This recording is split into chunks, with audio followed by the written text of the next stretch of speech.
Hello everyone, knowledge and education একাডেমিতে তোমাদের সকলকে জানাই স্বাগত। আজ আবারও আমি প্রত্যেক দিনের মতো 25টি জিকে মেগা টেস্ট নিয়ে প্রস্তুত হয়েছি। এই কোশ্চেনগুলো তোমাদের আপকামিং এক্সাম ডাব্লিউবিপি, কেপি ও এসএসসিকে টার্গেট করে বানানো হয়েছে, যেগুলো তোমাদের পরীক্ষায় 100% আসার সম্ভাবনা রয়েছে।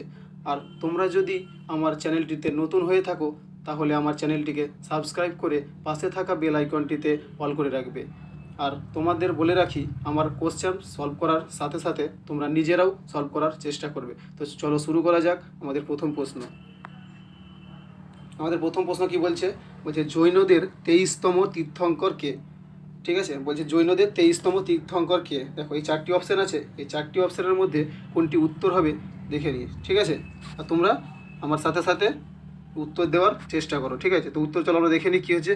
উত্তর হয়ে যাচ্ছে আমাদের কি পার্শ্বনাথ। তো পার্শ্বনাথ ছিলেন 23তম জৈন তীর্থঙ্কর, ঠিক আছে? চলো আমরা নেক্সট কোশ্চেনে চলে যাব।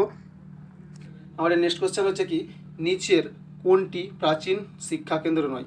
এই যে নিচে 4টি অপশান দেখতে পাচ্ছ, এই 4টির মধ্যে কোনটি প্রাচীন শিক্ষা কেন্দ্র নয়? ঠিক আছে, তো দেখো 1 নম্বর আছে কি বিক্রমশিলা, 2 নম্বর তক্ষশিলা, 3 নম্বর নালন্দা ও 4 নম্বর আছে কৌশাম্বী। এই 4টির মধ্যে কোনটি প্রাচীন শিক্ষা কেন্দ্র নয়? তো চলো সঠিক উত্তর কি, চলো দেখে নেওয়া যাক। তো সঠিক উত্তর কী হলো? সঠিক উত্তর হয়ে গেল কৌশাম্বী, ঠিক আছে? চলো নেক্সট কোশ্চেনে চলে যাওয়া যাক। আমাদের নেক্সট কোশ্চেন কী বলছে? প্রাচীনকালে কোন নদীর দক্ষিণ অংশ মগধ নামে পরিচিত ছিল? ঠিক আছে, প্রাচীনকালে কোন নদীর অংশ মগধ নামে পরিচিত ছিল? ঠিক আছে, তো এই 4টির মধ্যে কোনটি সঠিক অ্যান্সার হবে চলো দেখে নেওয়া যাক। দেখো সঠিক অ্যান্সার কী হয়ে গেল? তাহলে গঙ্গা। তাহলে গঙ্গা হচ্ছে দক্ষিণ অংশ মগধ নামে পরিচিত, ঠিক আছে? চলো পরবর্তী কোশ্চেন আমরা চলে যাব।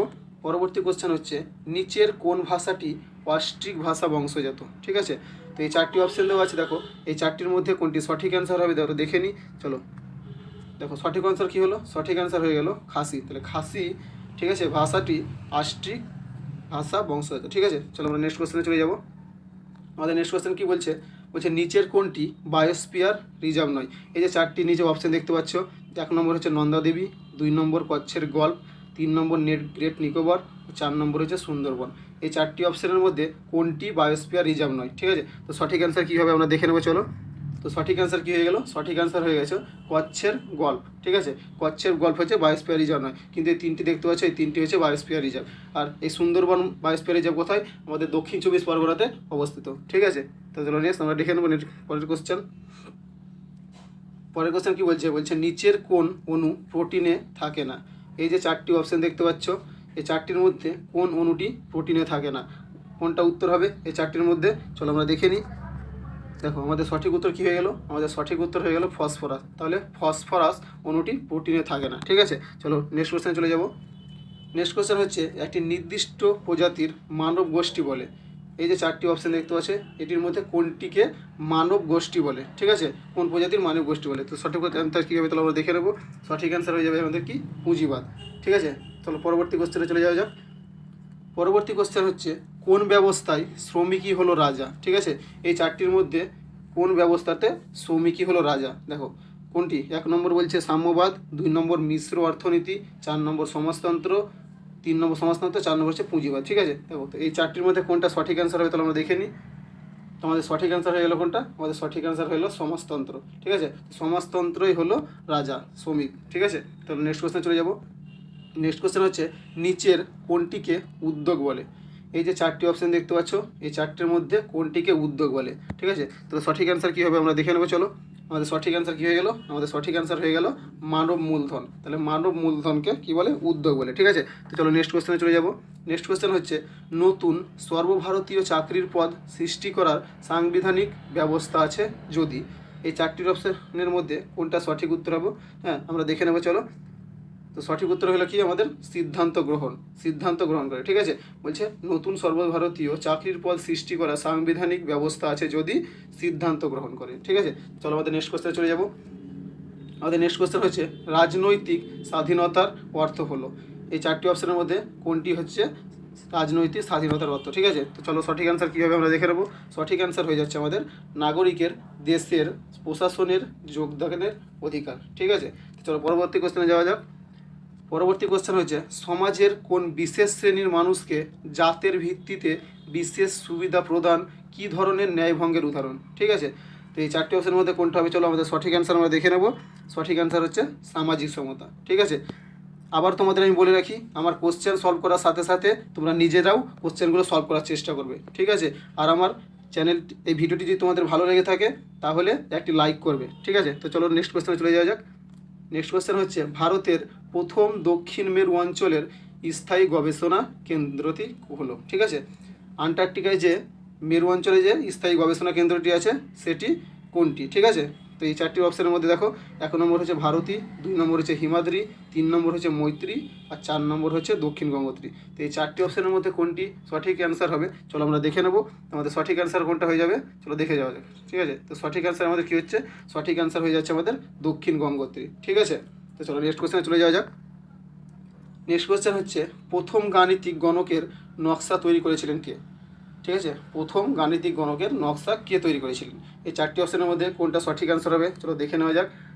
তাহলে আমাদের সঠিক অ্যান্সার কি, আমাদের সঠিক অ্যান্সার হয়ে যাচ্ছে লিবনিজ। তাহলে লিবনিজ প্রথম গাণিতিক গণকের নকশা তৈরি করেছিলেন। ঠিক আছে, তাহলে নেক্সট কোয়েশ্চেনে চলে যাব। নেক্সট কোয়েশ্চেন হচ্ছে ইউপিএ এর চেয়ারপারসন সিঙ্ক ট্যাঙ্ক হলেন, বলছে ইউপিএ এর চেয়ারপারসন সিঙ্ক ট্যাঙ্ক কে? ঠিক আছে, চলো সঠিক অ্যান্সার কি, এই চারটির মধ্যে দেখতে পাচ্ছ, এই চারটির মধ্যে কোনটি সঠিক অ্যান্সার হবে, চলো আমরা দেখে নেব। সঠিক অ্যান্সার হয়ে যাচ্ছে আমাদের সোনিয়া গান্ধী। ঠিক আছে, তাহলে নেক্সট কোয়েশ্চেনে চলে যাব। বলছে ভারতের কোন দিকে মালাবার উপকূল অবস্থিত? ঠিক আছে, ভারতের কোন দিকে মালাবার উপকূল অবস্থিত? এই চারটি অপশান দেখতে পাচ্ছ, পশ্চিম ঘাট, 2 হচ্ছে ইন্দিরা পয়েন্ট, 3 হচ্ছে পোর্ট ব্লেয়ার, 4 হচ্ছে পূর্ব ঘাট। তো এই চারটি অপশানের মধ্যে কোনটা সঠিক অ্যান্সার হবে, চলো আমরা দেখে নেব। তো আমাদের সঠিক অ্যান্সার হলো কি, আমাদের সঠিক অ্যান্সার হলো পশ্চিম ঘাট। তাহলে পশ্চিম ঘাট ভারতের মালাবার উপকূলে অবস্থিত। ঠিক আছে, নেক্সট কোয়েশ্চেন চলে যাব। আমাদের নেক্সট কোয়েশ্চেন হচ্ছে জয় সংহতির জন্য মরণোত্তর ইন্দিরা গান্ধী পুরস্কার পেয়েছেন। জয় সংহতির জন্য মরণোত্তর ইন্দিরা গান্ধী পুরস্কার কে পেয়েছেন? এই চারজনের মধ্যে কে পেয়েছেন? সঠিক অ্যান্সার চলো আমরা দেখে নেব। সঠিক অ্যান্সার আমাদের হয়ে যাবে রাজীব গান্ধী। তাহলে কে পেয়েছেন? রাজীব গান্ধী পেয়েছেন। ঠিক আছে, চলো নেক্সট কোয়েশ্চেনে চলে যাব। নেক্সট কোয়েশ্চেন হচ্ছে কোন ভাষায় রচিত গ্রন্থের জন্য প্রজ্ঞা পুরস্কার প্রদান করা হয়? ঠিক আছে, বলছে কোন ভাষায় রচিত গ্রন্থের জন্য প্রজ্ঞা পুরস্কার প্রদান করা হয়। এই দেখো চারটি অপশান দেওয়া আছে, 1 হচ্ছে সংস্কৃত, 2 হচ্ছে মারাঠা, 3 হচ্ছে বাংলা ও 4 হচ্ছে হিন্দি। এই চারটির মধ্যে কোন ভাষায় রচিত গ্রন্থের জন্য প্রজ্ঞা পুরস্কার দেওয়া হয়? চলো সঠিক অ্যান্সার আমরা কীভাবে দেখে নেব।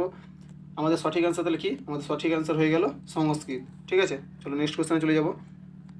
নেক্সট কোয়েশ্চেন কী বলছে, প্লেগ কিসের দ্বারা পরিবাহিত হয়? ঠিক আছে, প্লেগ যে একটা রোগ, এই প্লেগ রোগটি কোন প্রাণীর দ্বারা পরিবাহিত হয়? ঠিক আছে, মানে কোন প্রাণীর দেহে পরিবাহিত হয়। তো দেখো চারটে অপশান আছে, 1 নম্বর হচ্ছে ইঁদুর, 2 নম্বর হচ্ছে মশা, 3 নম্বর হচ্ছে মাছি ও 4 নম্বর হচ্ছে টিস মাছি। ঠিক আছে, তো এই চারটির মধ্যে কোনটা সঠিক অ্যান্সার হবে, চলো আমরা দেখে নেব। আমাদের সঠিক অ্যান্সার হয়ে গেল কি, সঠিক অ্যান্সার হয়ে গেল ইঁদুর। তাহলে ইঁদুরের শরীরে প্লেগ রোগ বহন করে। ঠিক আছে, চলো আমাদের নেক্সট কোয়েশ্চেনে চলে যাব। আমাদের নেক্সট কোয়েশ্চেন হচ্ছে পারমাণবিক প্রতিক্রিয়া কিসের দ্বারা ভারসাম্য প্রাপ্ত হয়? ঠিক আছে, বলছে পারমাণবিক প্রতিক্রিয়া কিসের দ্বারা ভারসাম্য প্রাপ্ত হয়। আমরা সঠিক অ্যান্সার কী হবে দেখে নেব। আমাদের সঠিক অ্যান্সার হয়ে যাচ্ছে ভর ও শক্তি সম্পদ। তাহলে ভর ও শক্তি সম্পদের জন্য কি হয়, পারমাণবিক প্রতিক্রিয়া ভারসাম্য প্রাপ্ত হয়। ঠিক আছে, চলো আমাদের নেক্সট কোয়েশ্চেনে চলে যাব। আমাদের পরবর্তী কোশ্চেন কী বলছে, বলছে ছবির প্লেটে কোন রাসায়নিক দ্রব্য ব্যবহৃত হয়? ছবির প্লেটে কোন রাসায়নিক দ্রব্য ব্যবহৃত হয়? চারটি অপশান দেওয়া আছে দেখো, silver nitrate, barium nitrate, barium chloride, silver chloride. তো এই চারটির মধ্যে কোনটা সঠিক অ্যান্সার হবে, তো আমরা দেখে নেবো চলো। তো আমাদের সঠিক অ্যান্সার কী হয়ে গেল, আমাদের সঠিক অ্যান্সার হয়ে গেল সিলভার ক্লোরাইড। ঠিক আছে, তো চলো আমাদের নেক্সট কোশ্চেনে চলে যাওয়া যাক। আমাদের নেক্সট কোশ্চেন হচ্ছে চিকিৎসা ক্ষেত্রে হাড়ের ছবি তোলার জন্য ব্যবহার করা হয়। এই যে চারটি আছে দেখতে পাচ্ছ, অপশান আছে, এই চারটির মধ্যে কোনটি চিকিৎসা ক্ষেত্রে হাড়ের ছবি তোলার জন্য ব্যবহার করা হয়? ঠিক আছে, তো আমাদের সঠিক অ্যান্সার কীভাবে দেখে নেব। আমাদের সঠিক অ্যান্সার হয়ে যাচ্ছে এক্স রে। হ্যাঁ, আমরা কী বলি, যদি আমাদের বলে যে ছবি করতে হবে তাহলে আমরা কী করি, এক্স রে করি তো চিকিৎসা ক্ষেত্রে। তাহলে ছবি তোলার ক্ষেত্রে কী করতে হয়, এক্স রে রশ্মি ব্যবহার করা হয়। ঠিক আছে, চলো আমাদের নেক্সট কোশ্চেনে চলে যাব।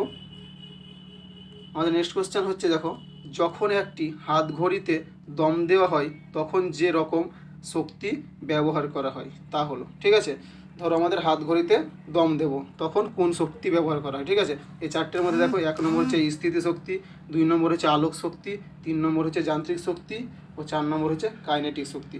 তো এই চারটির মধ্যে কোনটি সঠিক অ্যান্সার হবে, তাহলে আমরা দেখে নিই। আমাদের সঠিক অ্যান্সার কী হলো? আমাদের সঠিক অ্যান্সার হয়ে গেল স্থিতিশক্তি। ঠিক আছে, তো আমাদের নেক্সট কোশ্চেনে চলে যাওয়া যাক। আমাদের নেক্সট কোশ্চেন হচ্ছে ইম্প্যাক্ট প্রিন্টার কী? ইম্প্যাক্ট প্রিন্টার কী? ঠিক আছে, তো এই 4টি অপশান আছে, এই 4টির মধ্যে কোনটি অ্যান্সার হবে চলো আমরা দেখে নেব।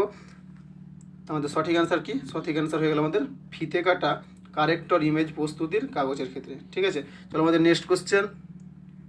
আমাদের নেক্সট কোশ্চেন এবং এটি হচ্ছে আমাদের শেষ কোশ্চেন। ঠিক আছে, তো চলো আমরা সলভ করি এটা। বলছে কেন্দ্রীয় চিড়িয়াখানা কর্তৃপক্ষ কোন শহরে অবস্থিত? কেন্দ্রীয় চিড়িয়াখানা কোন শহরে অবস্থিত? ঠিক আছে, তো সঠিক অ্যান্সার কী হবে? সঠিক অ্যান্সার কী হবে দেখে নেওয়া যাক। দেখো 1 নম্বর কী আছে? কলকাতা, 2 নম্বর আছে দেরাদুন, 3 নম্বর আছে নিউ দিল্লি, 4 নম্বর আছে চেন্নাই। এটির মধ্যে কোনটি হবে কেন্দ্রীয় চিড়িয়াখানা কর্তৃপক্ষ কোন শহরে অবস্থিত? ঠিক আছে, এটির মধ্যে কোনটা সঠিক অ্যান্সার হবে চলো আমরা দেখে নেব। তো আমাদের সঠিক অ্যান্সার কী হয়ে গেল? আমাদের সঠিক অ্যান্সার হয়ে গেল নিউ দিল্লি। ঠিক আছে, তো চলো এটা আমাদের ছিল শেষ কোশ্চেন। পরবর্তী কোশ্চেন নিয়ে আমি তাড়াতাড়ি আসছি। আর আমার এই ভিডিওটি ক্লাসটি যদি তোমাদের যদি কেমন লাগলো তা কমেন্ট করে অবশ্যই জানাবে, ও ক্লাসটি যদি তোমাদের ভালো লেগে থাকে তবে আমার এই ভিডিওটিতে একটি লাইক করে দেবে। আর পরবর্তী ভিডিও সবার আগে পেতে আমার এই চ্যানেলটিকে সাবস্ক্রাইব করে পাশে থাকা বেল আইকনটি অল করে রাখবে। তো চলো এখানেই শেষ করলাম আজকের ভিডিও।